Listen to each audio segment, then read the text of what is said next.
Assalamualaikum warahmatullahi wabarakatuh. Selamat berjumpa kembali dengan kami, Yons TV. Kali ini kami akan memberikan sebuah informasi, yaitu tentang persiapan-persiapan P3K yang mungkin sebentar lagi para pelamar atau calon pelamar P3K ini ada pembukaan. Dan kami juga didapat dari website resmi dari BKN waktu tanggal 27 hari Kamis, itu BKN merilis tahapan-tahapan apa saja yang untuk dipersiapkan untuk calon pelamar dan juga mekanisme seperti apa, termasuk juga jadwal. Jadi untuk bapak-bapak dan ibu-ibu sekalian, saksikan terus channel kami. Jangan lupa untuk yang belum subscribe, mohon untuk subscribe dan juga nyalakan notifikasi loncengnya biar channel kami semakin hari semakin berkembang. Baik, bapak-bapak dan ibu-ibu sekalian, di sini tahapan pengadaan P3K yang pertama adalah perencanaan. Mungkin sudah disiapkan ya dari BKN sendiri. Terus yang kedua adalah pengumuman lowongan. Ketiga pelamaran, dan nanti sebentar lagi akan dibuka untuk pelamaran. Yang keempat adalah seleksi, baik seleksi administrasi maupun seleksi kompetensi. Yang kelima adalah pengumuman hasil seleksi. Dan yang keenam, pengangkatan menjadi P3K. Itu tahapan-tahapannya ya yang sedang diperbuat oleh teman-teman kita yang ada di BKN sana ya. Nah, di sini ada overview seleksi CSN. Itu ada skema ya, skema SSCASN ini ada 3. SSP3K, terus SSCN dan juga SSCN Dikdin ya. Sistem seleksi pegawai pemerintah dengan perjanjian kerja. Yang kedua, sistem seleksi calon pegawai negeri sipil negara ya. Dan yang ketiga adalah sistem seleksi calon pegawai negeri sipil melalui pendidikan kedinasan. Nah, di situ alurnya. Mungkin bapak-bapak dan ibu-ibu sekalian memilih salah satu ya, tidak bisa untuk kedua-duanya. Nah, terus data peserta lalu masuk di SSCASN melalui pengolahan nilai. Lalu terus ke dokumen hasil pengolahan nilai. Ya, itu overview-nya. Terus lanjut di estimasi jadwal ya. Nah, ini ada estimasi jadwal pelaksanaan seleksi P3K tenaga kesehatan dan juga ada estimasi jadwal pelaksanaan seleksi P3K tenaga teknis.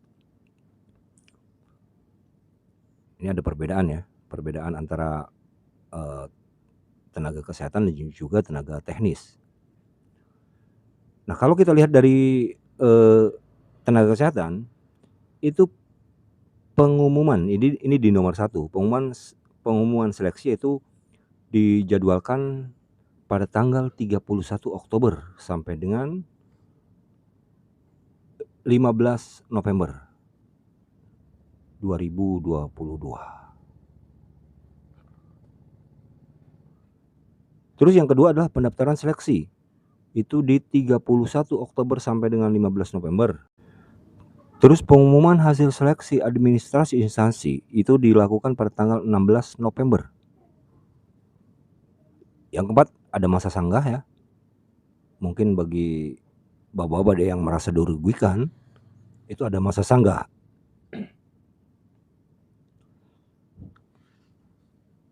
Masa sanggah itu pada tanggal 16 sampai dengan 18 November 2022. Yang kelima, jawab sanggah. Ini di 18 sampai dengan 20 November 2022. Terus yang keenam, pengumuman pasca sanggah. Ada di tanggal 21 November 2022. Yang ketujuh, pelaksanaan seleksi kompetensi. Itu di tanggal 29 November sampai dengan 18 Desember. Seleksi kompetensi ya.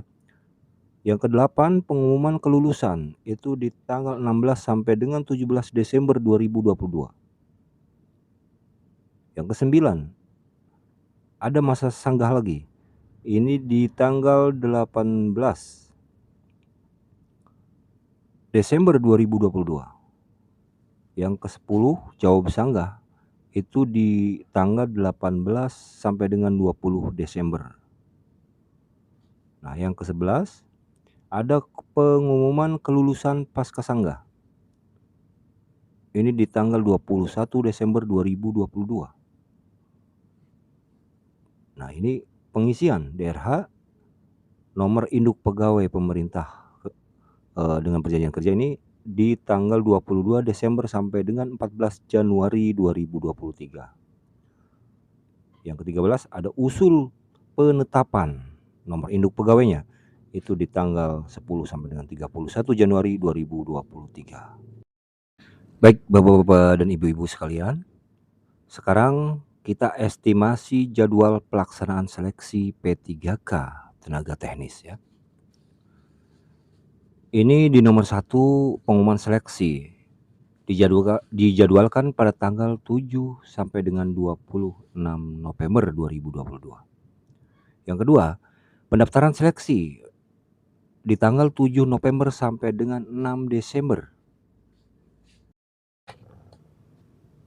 Terus yang ketiga adalah pengumuman hasil seleksi administrasi, yaitu dilakukan pada tanggal 7 sampai dengan 8 Desember 2022. Yang keempat, ada masa sanggah, dilakukan pada tanggal 9 sampai dengan 11 Desember 2022. Yang kelima, jawab sanggah 12 sampai dengan 18 Desember 2022. Keenam, pengumuman pasca sanggah 19 sampai dengan 20 Desember 2022. Yang ketujuh, pelaksanaan seleksi kompetensi.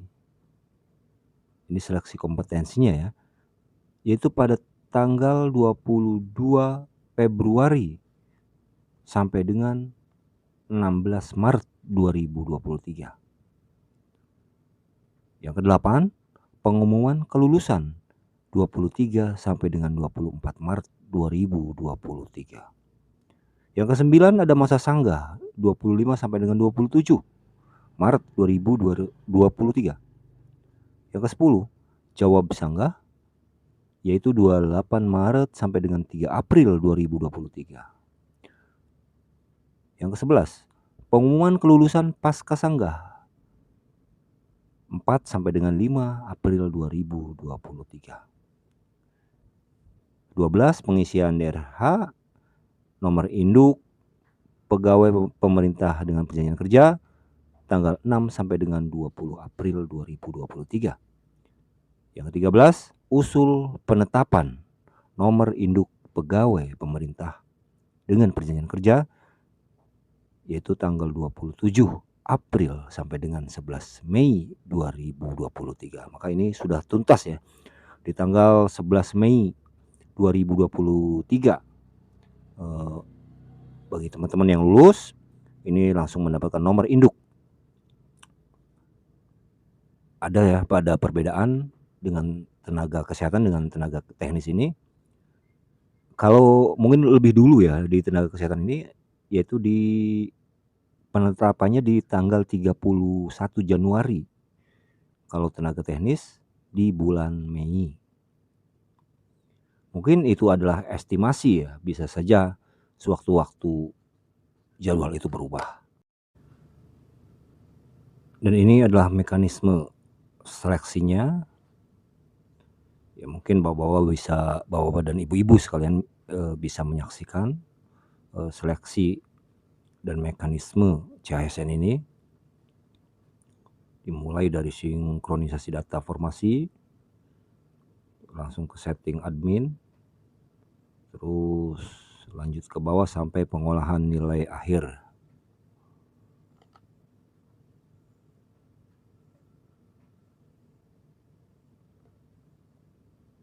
Ya, kita next. Nah, ada lanjut dengan ini rekomendasi Satgasnya ya. Baik, saya akan bacakan rekomendasinya ya. Di surat nomor B-73/KA Satgas tertanggal 18 April 2022. 1.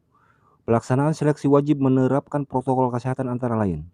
Setiap panitia dan peserta yang akan mengikuti kegiatan sebagaimana dimaksud pada angka 1 sudah melakukan vaksin COVID-19 dengan dosis lengkap. B. Menggunakan pendataan peserta secara digital melalui aplikasi Peduli Lindungi. C. Menerapkan protokol kesehatan 3M, memakai masker, menjaga jarak minimal 1,5 meter, mencuci tangan dengan sabun, _hand sanitizer, dan D. Tempat kegiatan hanya boleh diisi maksimal 50% dari kapasitas normal. Nah, ini pelaksanaan seleksinya ini wajib ya. Mungkin bagi bapak-bapak dan ibu-ibu yang belum vaksin, masih ada waktu yaitu untuk vaksin ya. Daripada nanti fatal ya akibatnya ini. Yang kedua, pelaksanaan seleksi agar dikoordinasikan dengan kepala daerah atau ketua satuan tugas penanganan COVID-19 daerah tempat penyelenggaraan acara. Yang ketiga, panitia kegiatan seleksi wajib membentuk satuan tugas protokol kesehatan untuk mengawasi dan mengendalikan penerapan protokol kesehatan untuk mencegah penularan virus COVID-19 mulai dari persiapan, pelaksanaan, dan sampai acara dibubarkan sesuai dengan ketentuan surat edaran Ketua Satuan Tugas Penanganan COVID-19 nomor 19 tahun 2021 tentang pembentukan dan optimalisasi satuan tugas protokol kesehatan memakai masker, menjaga jarak, dan mencuci tangan fasilitas publik dalam rangka penanganan pandemi coronavirus disease 2019 atau COVID-19. Nah, ini ada catatan ya, catatannya ini. Peserta wajib melakukan scan QR Peduli Lindungi pada titik lokasi ujian. Dan panitia seleksi instansi wajib mengecek status vaksinasi peserta. Peserta dapat mengikuti ujian apabila status vaksinasi lengkap dalam kurung sampai dosis kedua. Nah, ini kalau catatannya sampai dosis kedua ya. Baik, bapak-bapak dan ibu-ibu sekalian, mungkin itu saja yang kami sampaikan. Mudah-mudahan ada manfaatnya. Sekian dari kami. Wassalamualaikum warahmatullahi wabarakatuh.